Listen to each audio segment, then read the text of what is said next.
Breaking news just minutes ago, a jury recommended a convicted killer be sentenced to death. That same jury found the man from Dover guilty earlier this week. He killed his girlfriend, her 4-year-old daughter last year in a jealous rage.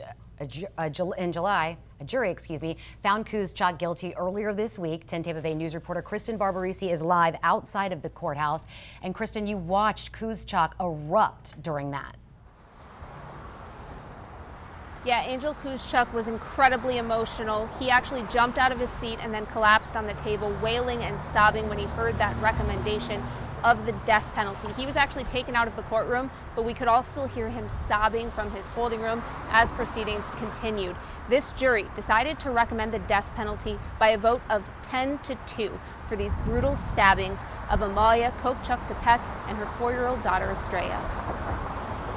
After days of gut-wrenching testimony and graphic evidence, a jury decided Angel Kuzchak should die for his crimes. That is a portrait of evil. During closing arguments, prosecutors called the murders heinous, cruel, and torturous, saying Kuzchak showed no mercy when he killed Amalia and 4-year-old Estrella in a jealous rage. This defendant said, no, you're going to die. Die and suffer for disobedience. For disobeying me, for not coming home on time. Jurors again saw the evidence. The sheer terror in that voice as that woman was running for her life.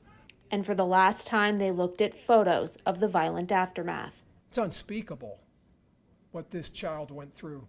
The defense urged jurors to consider mitigating factors. That Kuzchak grew up in a violent, impoverished part of Guatemala and has 5 children of his own. Byron testified that they had parents, they had food, but he also testified they grew up in significant poverty. But for jurors, none of that outweighed the brutality of what he did and the lives he took.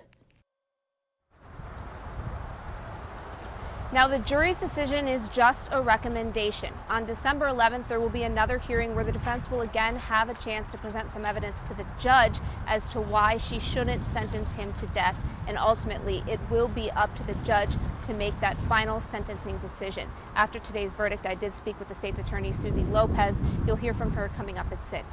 Live in Tampa, Kristen Barbarisi, 10 Tampa Bay News.